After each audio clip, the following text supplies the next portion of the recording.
샬롬 샬롬 샬롬 샬롬 샬롬. 하나님 사랑합니다. 여러분 주 안에서 사랑합니다. 사무엘상 29장 1절에서 3절까지 내용입니다.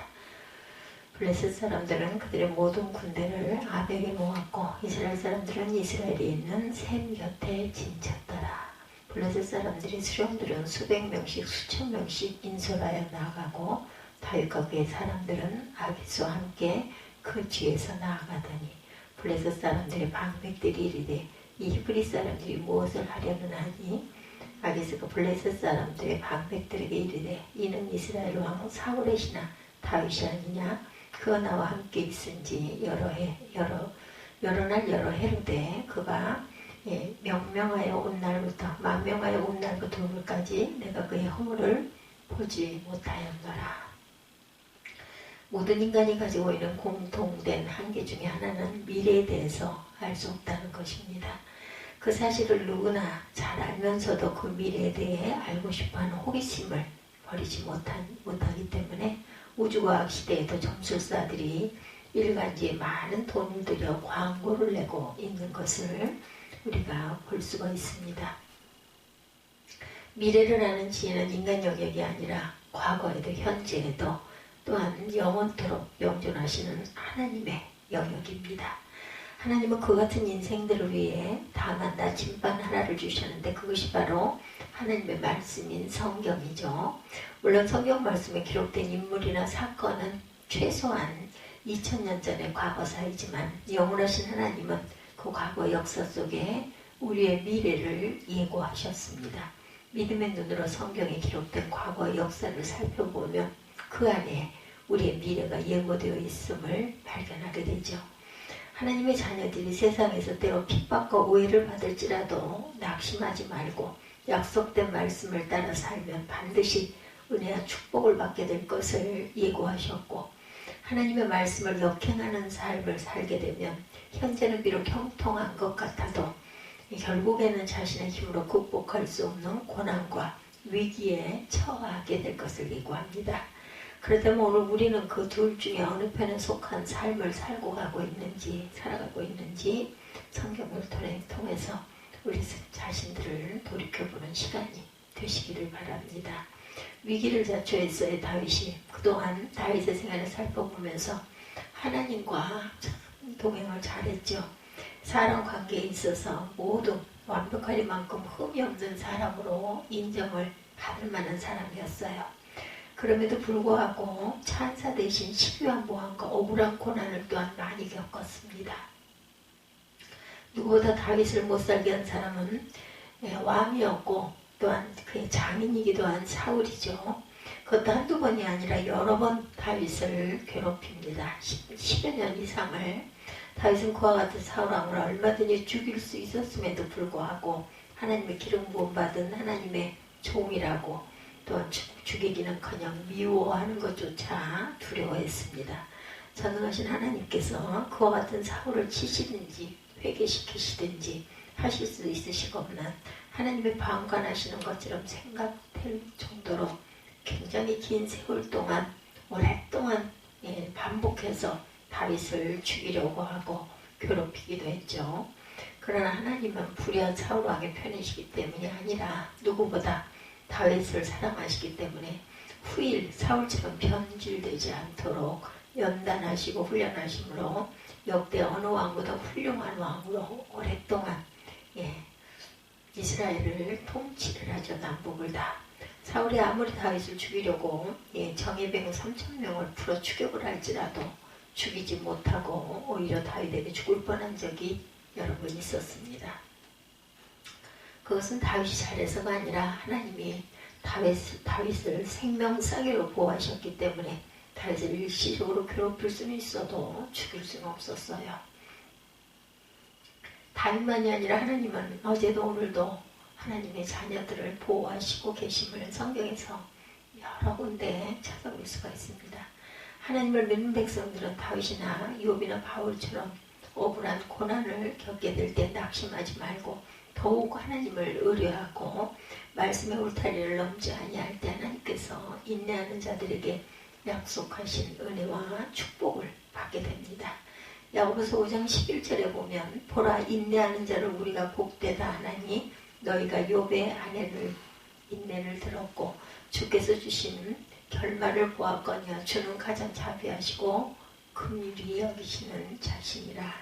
아무리 하나님의 택하심을 받고 하나님의 마음에 합한 사람이라고 할지라도 계속되는 고난으로 인해 믿음이 약해져 타협하거나 하나님을 멀리하게 되면 결과적으로 더 큰 위기를 만나게 된다.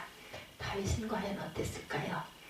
다윗은 사무엘상 27장에서 사울왕이 다시는 쫓지 않겠다고 맹세한 약속을 믿지 못하고 이스라엘을 떠나 할례받지 못한 이방인들이 살고 있는 블레셋 땅으로 아기스 왕에게 가죠. 그의 가족과 일행을 모두 거느리고 이주를 합니다. 사무엘상 27장 7절에 보면 다윗이 블레셋 사람의 지방에 거한 날수는 1년 넉 달이었더라. 그러니까 16개월 동안이나 있었습니다. 그 같은 다윗이 사울의 위협에서 벗어나 자유하게 된 것 같았지만 오히려 사울의 위협보다 더 큰 고난과 위기를 자초하게 됐어요. 지금까지 다윗은 전능하신 하나님이 지켜주셨으나 약속의 땅을 떠난 다윗은 이제 자신과 그를 따르는 일행의 생사를 책임져야만 했습니다. 다윗은 그것을 위해 비굴한 방법도 사양치 않죠. 아기스와 한 짐을 사기 위해 이스라엘 땅을 침략하고 마치 동족 이스라엘을 배반하고 블레셋의 편이 된 것처럼 영국을 하기도 했어요. 그런 다윗의 노력은 일시적으로 안전을 지켜주는 것 같았지만 결과적으로 더 큰 위기로 몰아갑니다. 위기에 처한 다윗입니다. 다윗이 블레셋 왕 아기스의 비유를 맞추기 위해 동족을 배신한 것처럼 연극을 해서 아기스의 신임을 얻은 것이 일시적으로 다윗의 도피처를 제공하였는지는 모르지만 알고 보면 그것이 결과적으로 다윗에게 더 큰 위기를 자초하게 되고 말았어요. 다윗을 절대적으로 신임하고 있는 블레셋 왕 아기스는 사울이 거느리고 있는 이스라엘을 공격하기 위해 많은 군대를 동원하는 중에 다윗을 그 전투에 참여하게 합니다. 이제 다윗은 큰 위기에 빠지고 말아요. 29장 2절, 오늘 본문 2절이죠. 블레셋 사람들의 장관들은 수백씩 수천씩 영소라에 나아가고 다윗과 그의 사람들은 아기스와 함께 그 뒤에서 나아가더니 만일 이스라엘과 블레셋의 군대가 전투를 시작할 때 아기스를 뒤따르는 다윗은 과연 어느 편에 서야 할 것인가? 직대양난이죠. 만약 아기스 편에 서서 사울을 공격한다면 지금까지 다윗이 인내한 것은 수포로 돌아가고 자기 동족을 공격한 반역자가 되어서 후일 이스라엘의 왕이 되는 것은 불가능한 일이 되고 말았을 것입니다. 또한 만일 아기스를 뒤따르던 다윗이 이스라엘의 편이 되어 블레셋을 공격한다면 그것은 아주 매우 비열한 짓으로 그를 신임하는 아기스를 배신하는 비겁자가 되고 말 것이고 그러한 다윗이라면 사울보다 나은 것이 없겠죠. 더구나 그 전투에서 사울이 아기스에게 전사하게 된다면 이스라엘은 블레셋의 종이 되고 말 것이고 다윗이 왕이 되는 일도 결국은 수포로 돌아가 버리고 말 것이다. 이제 다윗은 그러한 위기를 어떻게 벗어날 수가 있었겠는가. 아무리 생각해도 진퇴양난의 위기에 처하고 맙니다. 그렇다면 다윗은 왜 그러한 위기에 처하게 되었을까? 사울 때문일까? 아기스 때문일까요? 아니죠. 다윗 자신이 하나님의 보호하심의 울타리를 벗어나서 자신의 힘과 지혜로 자신을 지켜보겠다고 자초한 당연한 위기입니다. 예레미야 3장 19절에 내가 스스로 말하기를 내가 어떻게 하든지 너를 자녀 중에 두며 허다한 나라 중에 아름다운 산업인 이 낙토를 내게 주리니 내가 다시 말하기를 너희가 나를 나의 아버지라 하고 나를 떠나지 말 것이니라 하였노라. 다윗이 아무 죄 없이 사울왕에게 쫓겨서 생명의 위협을 당하는 것은 참으로 억울한 일이지만 신앙적인 관점에서 그것은 사울보다 더 좋은 왕이 되기 위한 연단과 훈련이었다라는 것. 그러므로 다윗은 고난을 당할 때 인내하는 마음을 갖고 더욱 하나님을 신뢰하는 믿음과 순종이 요구될 것이며 그것을 저버린 결과가 더 큰 위기에 처하게 만든 근본적인 원인이었어요. 그것은 작은 고난을 피하려고 사용한 인간적인 방법을 사용한 예고된 위기입니다. 마치 풀을 뽑는 수고가 싫어서 제초제를 뿌린 결과가 나중에는 땅을 황폐케 시키는 재앙을 불러오는 것처럼 다윗만이 아니라 오늘 우리도 또한 마찬가지 이런 경우가 너무 많죠. 다윗처럼 하나님의 자녀들이 고난을 면면하기 위해서 사용한 불신앙적인 방법은 고난의 해결책이 아니라 결과적으로 더 큰 위기가 부메랑처럼 되돌아온다는 것을 깨우쳐 주시는 말씀입니다. 그러므로 변함없는 믿음만이 모든 위기를 해결하는 최선의 지혜고 최상의 방법임을 잊지 말아야 할 것입니다. 에베소서 6장 24절에 우리 주 예수 그리스도를 변함없이 사랑하는 모든 자에게 은혜가 있을지어다 이렇게 말씀하고 있어요. 그래야 해서 위기를 모면해요. 다윗이 동족을 공격하는 배신자의 길을 가야만 하는 위기를 만났을 때 누가 다윗을 이 위기에서 모면하게 해줬을까? 그것은 다윗 자신도 아니었고 아기스 왕도 아니었습니다. 다윗의 일행이 블레셋 왕 아기스와 함께 출전했을 때 그것을 본 블레셋 장관들이 아기스에게 항의를 하죠. 그것은 다윗에 대한 불신 때문입니다. 블레셋 땅에 들어온 지 여러 날 여러 해가 되도록 나름대로 흠없는 생활을 했고 블레셋을 위해 노력한 것도 사실입니다. 그러나 다윗이 아무리 블레셋 땅에서 블레셋 사람처럼 보이기 위해서 연극을 하고 온갖 술수를 부려보았지만 블레셋 사람들은 다윗을 블레셋 사람이라고 하지 않고 자신들과는 다른 히브리 사람이라 이렇게 차별합니다. 3절에 블레셋 사람의 방백들이 가로되 이 히브리 사람들이 무엇을 하려느냐. 아기스가 블레셋 사람의 방백들에게 이르되 이는 이스라엘 왕 사울의 신하 다윗이 아니냐. 그가 나와 함께 있은지 여러 날 여러 해로되 망명하여 온 날부터 오늘까지 내가 그 허물을 보지 못하였노라. 이렇게 감싸주죠. 다윗이 아무리 아기스 왕에게 충성을 하고 흠이 없는 모습을 보여 좋은 점수를 받았지만 과거 블레셋 사람들에게 이스라엘의 왕으로 대우받던 다윗이 이제는 사울의 신하와 아기스의 부하로 평가절하가 됩니다. 사무상 27장 12절에 아기스가 다윗을 믿고 말하기를 다윗이 자기 백성 이스라엘에게 심히 미움을 받게 하였으니 그는 영영 내 사역자가 되리라 하니라. 아기스가 블레셋 사람의 방백들에게 이르되 이는 이스라엘 왕 사울의 신하 다윗이 아니냐. 다윗이 아무리 블레셋 사람들에게 잘 보이려고 이스라엘을 배반한 것처럼 위장을 하였으나 아기스의 부하들은 다윗이 결코 자기들과 한편이 될 수 없는 적대국의 왕으로 생각하고 있습니다. 옛말에 그런 말이 있죠. 송충이가 뽕을 먹는다고 해서 누에가 될 수 없다. 오늘 본문 4절에 블레셋 사람의 방백들이 그에게 노하지라. 블레셋 방백들이 그에게 이르되 이 사람을 돌려보내어 왕이 그에게 정하신 처소로 가게 하소서. 그는 우리와 함께 싸움에 내려가지 못하리니 그가 전장에서 우리의 대적이 될까 하나이다. 아기스는 블레셋의 왕이기 때문에 그의 부하들이 항의를 묵살하고 다윗을 출전시킬 수 있음에도 불구하고 방백들의 요구대로 다윗을 출전시키지 않고 돌려보는 것은 아기스가 다윗을 아끼는 마음에서 그렇게 했겠죠. 29장 7절에 보면 너는 돌이켜 평안히 가서 블레셋 사람의 장관들에게 거슬러 보이게 하지 말라. 그 결과 다윗은 동족을 배신할 뻔한 위기를 모면하게 됩니다. 얼마나 감사하고 다행한 일입니까? 그럼에도 불구하고 다윗은 아기스에게 여전히 점수를 잃지 않기 위해서 연극을 합니다. 8절에 다윗이 아기스에게 이르되 내가 무엇을 하였나이까? 내가 당신의 입에 오늘까지 있는 동안 앞에서 있는 동안 당신이 종에게서 무엇을 보셨기로 나로 가서 내 주 왕의 원수와 싸우지 못하게 하시나이까.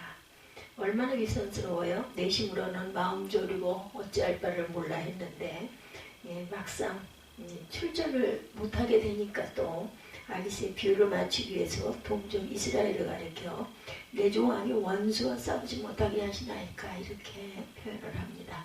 진심이 아니죠. 자기를 신임하는 아기스에게 끝까지 잘 보이기 위해서 연극을 하고 있어요. 위선적인 모습입니다. 그와 같은 다윗의 모습에서 우리는 누구의 모습을 발견할 수가 있습니까? 이것이 바로 부패한 인간의 양면성을 가진 우리들의 모습이기도 하죠. 그럼에도 불구하고 참으로 이상한 것은 다윗이 그러한 자신의 잘못을 회개한 것이 아님에도 불구하고 다윗이 위기에 처하게 되었을 때 하나님은 다윗이 동족을 배신하는 죄를 범하지 못하도록 아기스 부하들의 마음에 적대심을 심어 출전하지 못하게 하심으로 다윗을 위기에서 구원하신 것. 다윗이 잘나지 못하고 우리가 잘나지 못함에도 불구하고 영원 불변하신 하나님은 당신의 백성이 때로 다윗처럼 어리석음으로 인해 위기에 빠졌을 때 내버려 두지 않으시고 구원하시는 하나님이심을 예고합니다. 시편 94편 14절이죠. 여호와께서는 그 백성을 버리지 아니하시며 그 기업을 떠나지 아니하시는도다. 내가 땅 끝에서부터 너를 붙들며 땅 모퉁이에서부터 너를 부르고 내게 이르기를 너는 나의 종이라 내가 너를 택하고 실어버리지 아니하였다 하였노라. 불완전한 인간은 누구나 실수할 수 있음에도 불구하고 한 번이라도 실수해서는 안 되는 실수가 있다면 그것은 아마 교통사고일 것입니다. 세계 여러 나라 가운데 교통사고율이 제일 높은 우리나라에서 매년 약 25만여 건의 교통사고가 발생하고 그로 인해 연평균 약 1만 명이 사망하고 35만 명이 부상을 하고 그 중에 약 4, 5만여 명의 장애자가 발생이 되고 약 11조 1천억 원의 국가 사회 비용의 손실이 발생한다고 합니다. 이렇게 많은지 모르셨죠? 네, 통계가 그렇습니다. 문제는 그 같은 사고가 흔히 사고 다발 지역이라고 위험 표지판이 세워진 동일한 장소에서 자주 발생한다는 것. 그 이유가 어디 있을까요? 그것은 사람들이 사고 발생의 위험을 무시한 채 법을 지키지 않기 때문이죠. 비단 그것은 교통사고만이 아니라 우리의 인생과 삶에 있어서도 예고된 사고 위험 표지판을 무시하다가 극복하기 어려운 위기에 처하게 된 경우가 얼마든지 있습니다. 오늘 우리도 다윗처럼 예고된 위기를 자초하는 어리석은 삶을 살고 있지 아니한지 자신을 돌이켜 보십시다. 다윗처럼 믿음으로 사는데도 불구하고 주변 사람들이 까닭없이 미워하고 손해를 입히고 계획된 일들이 꼬이고 주변 환경이 압박해오고 믿음의 사람들조차 외면하고 도움을 주는 대신 상처를 줄 때가 많아요. 그렇게 될 때 마귀는 나의 마음속에 교회와 신앙의 회의를 품게 만들고 세상을 동경하게 하고 쉽게 세상과 타협하도록 만듭니다. 그러한 시험을 극복하지 못하고 세상으로 내려간 그리스도인들이 얼마나 많은지 모르죠. 그래서 불신자가 성도들보다 더 낫다는 이야기를 하게 되기도 합니다. 그럴지라도 다윗처럼 어리석은 선택이나 타협이나 위선된 삶을 살지 않는 저와 여러분들이 되시기 바랍니다. 그것은 내가 정착한 약속의 땅이 아니기 때문이죠. 비록 그 약속의 땅 안에서 다윗처럼 까닭없는 시비와 모함과 불이익과 핍박을 당한다 할지라도 그 땅을 떠나지 말아야 합니다. 그렇게 할 때 신실하신 하나님은 언제나 힘과 용기가 되어주십니다. 우리 행복의 울타리가 쳐진 약속의 땅 안에서 보장되어 있기 때문이에요. 우리 행복이 만일 자신의 불신앙과 부주의로 인해 예고된 위에 처할지라도 나를 버리지 아니하시는 사랑의 하나님은 피할 길과 이 길임을 주시기로 성경 여러 곳에 예비하셨어요. 그리고 믿음을 포기하거나 타협하지 않을 때 신실하신 하나님은 그 위기에서 무슨 방법을 동원해서라도 다윗처럼 건져주심을 믿고 예고된 위기가 아니라 예고된 은혜와 복을 받는 삶을 살아가는 저와 여러분이 되시기 바랍니다. 고린도전서 10장 13절입니다. 사람이 감당할 시험 밖에는 너에게 당할 것이 없나니 오직 하나님을 믿부사 너희가 감당치 못할 시험당함을 허락하지 아니하시고 시험당할 즈음에 또한 피할 길을 내사 너희로 능히 감당하게 하시느니라. 아멘.